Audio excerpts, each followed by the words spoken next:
Guys, I am back for another video this week. I had the privilege of getting the flu last week.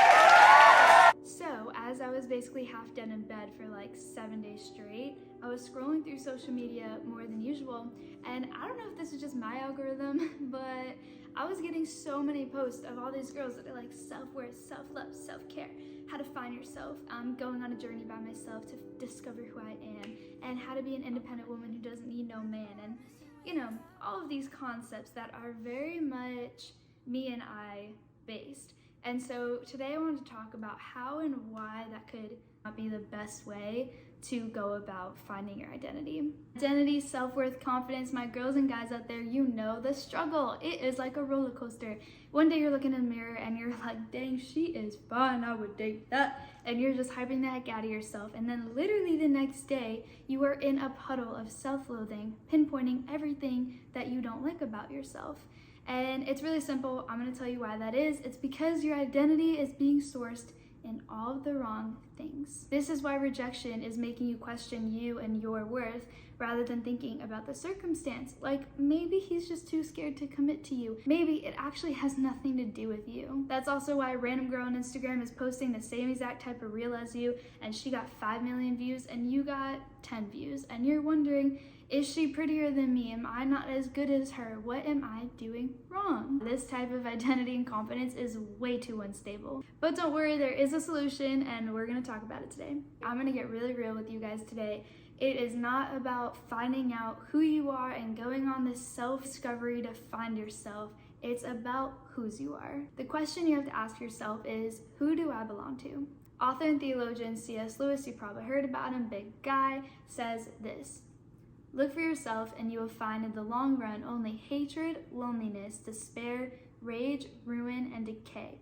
But look for Christ and you will find him, and with him, everything else thrown in. You can't discover who you are without discovering more about who God is, because outside of him, there is no purpose or identity. As your creator and my creator, he holds the key to shaping every aspect of all of his creation, which means he determines your purpose and identity. Don't click off the video, you're going to want to hear this, but what if we change this mindset from independent woman and finding ourselves to dependent on God and finding more about who Jesus is? I wonder how this would affect us. How would it shift the way that we go about behaving, thinking, talking, acting, literally everything? Honestly, now more than ever, our generation is being attacked with identity crisis.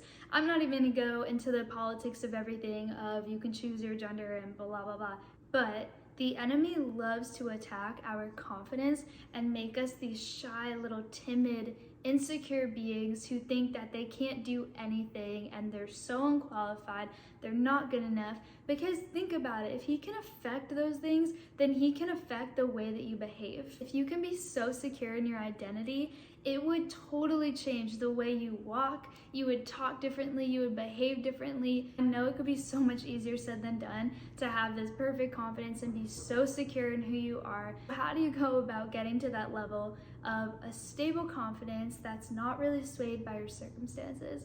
First things first, for me, knowledge is power. In Hosea chapter 4, verse 6, God was talking to the Israelites and he said, my people are destroyed for lack of knowledge. Other translations say my people will perish, but the general concept is that if you don't have knowledge of who God is and of his word, then you will be destroyed. Now I know that's really intense. That's like super aggressive, like what? But it's true, because ignorance gives room for the enemy to attack and place all these thoughts in your head. Ignorance tells you that you're not good enough. It convinces you that you don't deserve what God is offering you. So to know your identity, you need to have knowledge of God and his word. So let's go back to Genesis, where it all began. The NLT version of Genesis chapter 1, verse 27 says that God created human beings in his own image. In the image of God he created them, male and female he created them. But the TPT version says this: God created man and woman and shaped them with his image inside of them. So God didn't just create you. He literally placed his image inside of you. Image can also be translated as representation or resemblance. So the Father literally wanted you to be a resemblance of Jesus his beloved son, the literal most beautiful being in this entire universe. So it tells us that we're made in Jesus' image, but what does image include? It includes things like personality, consciousness, the capacity for worship, and the ability to reflect God. Our characteristics are copies of him because he longed to not only give up himself for us, but give himself to us. That is just so crazy to me that we all represent like these little tiny Christs. That's another thing that C.S. Lewis says, but we're all small representations of who Jesus is. And he is so vast, like more vast than the ocean, and we don't know everything about the ocean at all. So we're honestly never really gonna know God fully. We're not gonna know everything about him, but we can learn bits and pieces about him every single day. And the more we learn about him, the more we get to learn about ourselves, since we are made in Jesus's image. We have the ability to all be so unique and so different because of how vast Jesus is. When I was younger, I would say relatively, I was pretty secure, confident. I didn't really question my worth. Like, I was always pretty solid, but I realized the older I got, the more guys I dated and talked to, my identity was kind of being sourced from my circumstances with them. Like with my ex, we had a pretty, I would say, toxic relationship. And I don't know, we dated for like 4.5 years, give or take. And like in the beginning of it, I was so confident and secure. Like I knew exactly what I wanted. I knew what I deserved. I had it kind of figured out, honestly. But then I realized by the end of the relationship, that was like shattered. I was in such a vulnerable position. Because you know, in relationships, they either tear you down or they lift you up. Obviously, that's gonna cause you to question yourself a little bit. So then it just went on this cycle of the next guy, and those circumstances affected my identity. And it was so unstable because, no offense, but these guys weren't really stable themselves at the time. I just realized that I really lost sight of who I was, and I realized it's because my identity wasn't being stemmed from God anymore.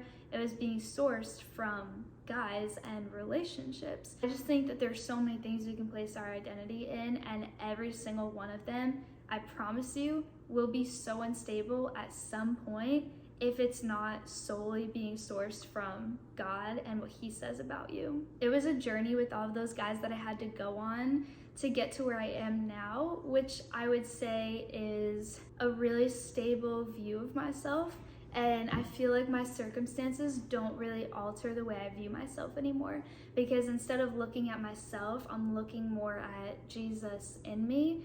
And that's honestly helped me a lot, but it took me a long time to get there. My worth comes from the fact that I'm a child of God and Jesus lives inside of me. And with him, I'm made entirely whole. And don't get me wrong, it's not that it's like this magical power that you never get insecure again, you never have confidence issues again, you are the most stable, I know who I am girl. No, the enemy will still attack you, but the foundation of who you are won't be shaken anymore. It'll be more just like little bumps in the road that you have to get over and just remind yourself who you are. So if we go back to Genesis, when God said to Adam and Eve, "Be fruitful and multiply, fill the earth and govern it," he chose you and made you worthy enough to manage all of his creation literally before you were even something that could hold any sort of value or worth. It was before you were even born. He gave you the authority and the power. I think about it like this. Harry in the royal family, he was born as part of the royal family. He has royal DNA in his blood, right?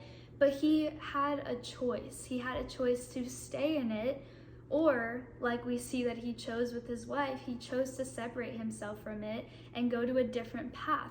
But no matter what he does with his family over here, it doesn't change the fact that he still has royal blood in his DNA. We were a chosen people. We are God's people, the king of the entire universe. You are his child. So you were born with that royal blood DNA. But what it comes down to with your own identity and your confidence is that you also have a choice. You can choose to believe that you are a child of God and that you have this royal blood in your DNA and that you are welcome there because you are a chosen people, or you can decide to place your identity in empty sources that will not lead to satisfaction and that will be upside down roller coasters where you constantly feel like you are just not good enough no matter what you do. So the third aspect that I want to cover is knowing what God says about you personally. If you want to know about who you are, you can ask God. A good example of this is the story of Gideon in the book of Judges. Gideon was being sent by the Lord to go save the people of Israel when an angel of the Lord came to Gideon and said, "The Lord is with you, O mighty man of valor." So God was calling him a mighty man of valor. That was part of his identity. Gideon was pleading with God, saying, "How can I save Israel? My clan is the weakest in Manasseh, and I am the least in my family."